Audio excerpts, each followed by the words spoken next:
မင်္ဂလာပါ TS Sport နဲ့ပြန်လည်ကြိုဆိုလိုက်ပါတယ်ကျွန်တော်ရဲ့စင်ပြန်အကြောင်းလေးပေါ့နော်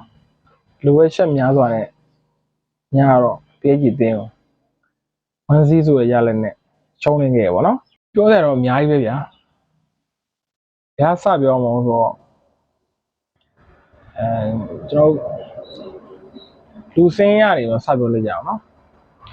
လူစင်းရတော့ဒါကတော့အကုန်ပဲဗျာအာဒီတာဘက်က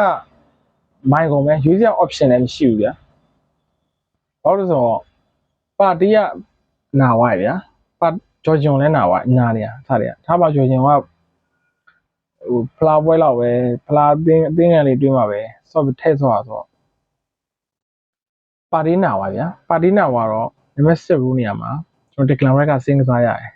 ဒီကလန်ရိုက်ဆိုတာအခုနံပါတ်အာဆင်နယ်နံပါတ်8ရူးနေရာမှာအကောင်းဆုံးပဲဗျာသူ့လောက် performance ကောင်းတာမရှိဘူးဗျာအဲ့တော့ဒီကလန်ရိုက်ကပါတီနဲ့စင်းကစားရတယ်စင်းကစားနိုင်တယ်ဗျာမကောင်းမဟုတ်ကောင်းတယ်စင်းကစားနိုင်ပြီးတော့ဟိုဘယ်လိုပြောရမလဲအဲ့ဒီကလန်ရိုက်နေရာမှာမီကင်မဲကပြန်ပြီးတစ်ခါစင်းကစားရပြန်ရောမီကင်မဲကအခုနံပါတ်9ရိုးမှာအကောင်းဆုံးကစားနေကြဗျာ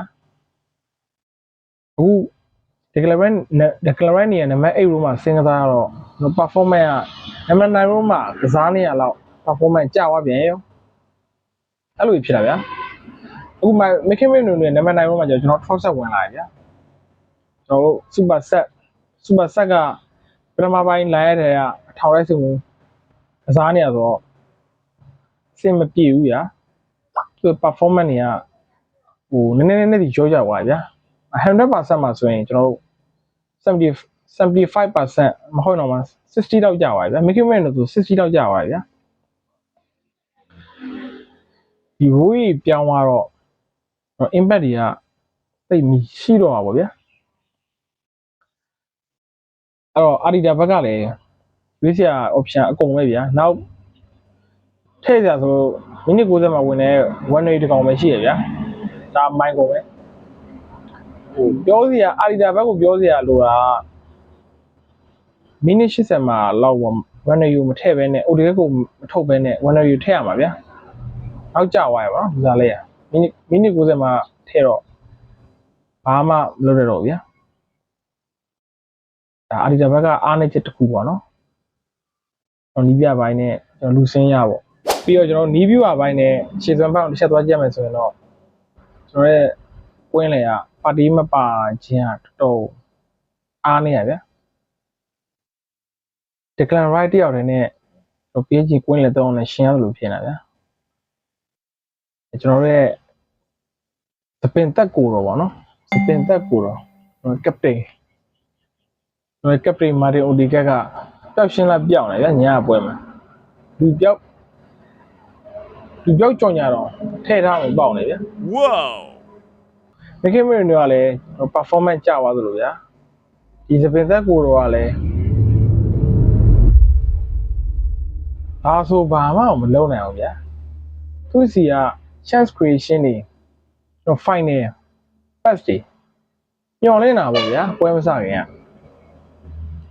အဲ့ဒါကြီးရဖို့နေတာဗျာ normal pass တွေတောင်မှ10လုံးမှာ9လုံးလောက်ပဲမှန်တယ်ဗျာ3လုံးလောက်ကပြည့်နေတယ် normal pass နော်အဲ့တော့ကျွန်တော်တို့ကဒီ captain ကိုဘာအားကိုးရတော့မှာလဲကျွန်တော်တို့က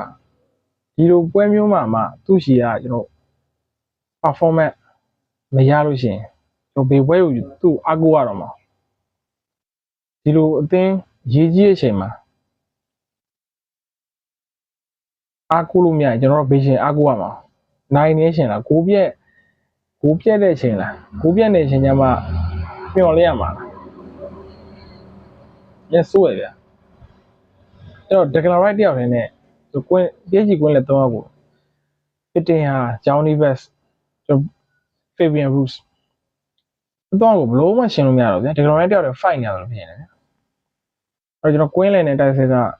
ကွင်းလယ်ဆိုးမွဲတော့ကျွန်တော်မိနစ်20လောက်ကြော်ထိပေါ့PSGကပွဲကိုထိန်းချုပ်ထားရဗျာကျွန်တော်ဘာမှမလုပ်နိုင်ဘူး20ကျော်25 30လောက်မှကျွန်တော်ပွဲကိုနည်းပြန်ပြီးတော့ကစားကွက်ပြန်ပြီးစောက်လာတယ်အဲ့တော့မှ Declan Rice နဲ့ Lewis Kelly နဲ့သူနည်းနည်းရုံးလို့ဗျာspace ကျန်တဲ့လူတွေ space ရအောင်သူကွင်းလေးကနောက်ကနေပြီးဆွဲပြရည်လုံးလို့ကျွန်တော်နည်းနည်းကစားခွင့်နည်းနည်းရှောင်ရဗျာဒီ Martin Odegaard သာအားကိုးရရင်ကျွန်တော်တို့တပွဲလုံးအထိကိုအဲ့လိုခိုက်တဲ့နေအောင်ရမှာမဟုတ်တာတော့သိကြပဲဗျာဒီကောင်းလို့ပါဗျာspeed ပြန်ရတယ်chance တွေပြန်ရတယ်ဗောနော် Lewis Kelly ထိုးပေးလိုက်တဲ့လုံးဆိုဗျာ Martinelli 1v1 ဗျာ1 vs 1ကိုမဝင်ဘူးဗျာတကယ်ဆိုအဲ့လုံးကဝင်ရမယ်လုံးဗျာ Donnarumma ဘလောက်ပဲကောင်းတယ်ပြောဗျာကျွန်တော်တို့ကဝင်အဲ့လိုလုံးနေကြကျွန်တော်ဝင်မှပဲဆင်ပြေပါဗျာကို့အသင်းကရှုံးနေပါလေဆိုမှမဝင်မှတော့ဒီ1 vs 1ဝ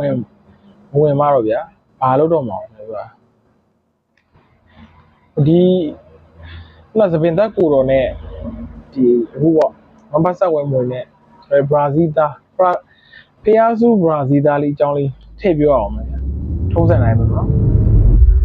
ကျွန်တော်ရဲ့ဒီ Martinelli က VN ပွဲမှာလည်းကိုသွင်းတယ်မှန်တယ်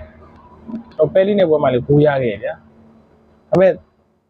ကျန်တဲ့အချိန်ကြီးကြည့်လိုက်ဗျာဟိုတရားကြည့်လိုက်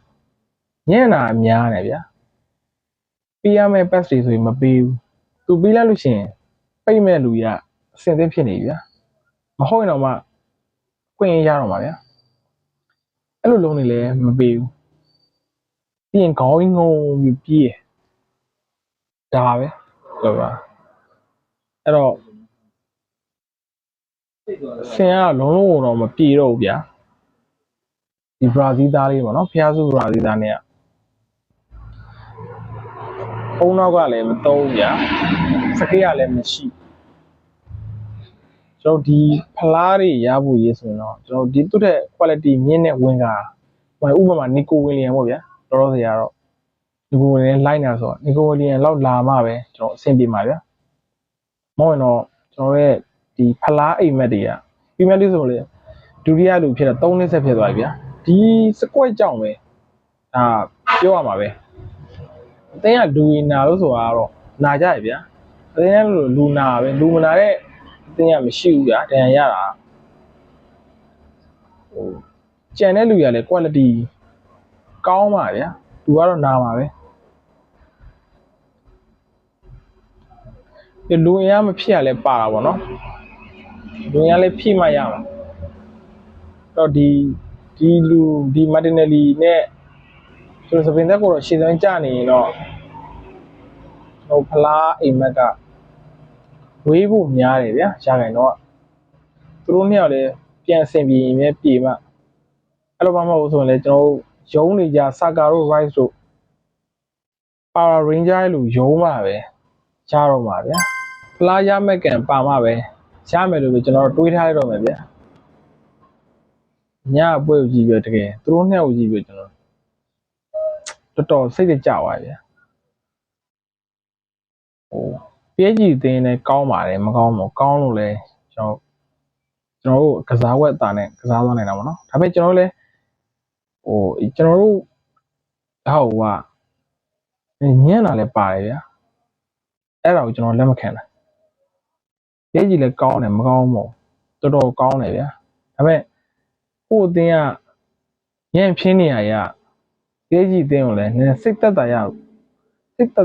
သွားစေရပါဗျာနောက်တစ်ချက်ကျရင်တော့ကျွန်တော်အားတက်စရာတော့ပါတီပေါ့နော်ပါတီပြန်ပါလာရင်တော့ဟိုပုံမှန်ရိုးတော့ပြန်သွားပြီဗျာ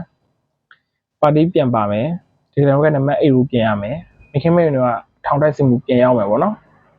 အဲ့တော့ရွေးချယ်ချက် option တွေကတော့ပြန်များလာရပေါ့နော်အဲ့တော့ကျွန်တော်ရဲ့ဒုတိယကမ်ဘတ်ပေါ့နော်ကမ်ဘတ်တော့တစ်ချက်စောင့်ကြည့်ရမှာပေါ့တို့တော့ကျွန်တော်ရဲ့အဆင်ပြေကြီးကမ်ဘတ်နိုင်မလားဆိုတော့ညင်လေးတွေညှောက်ပြီးခဲ့ကြပါအောင်ဗျာအားလုံးကျေးဇူးတင်ပါတယ်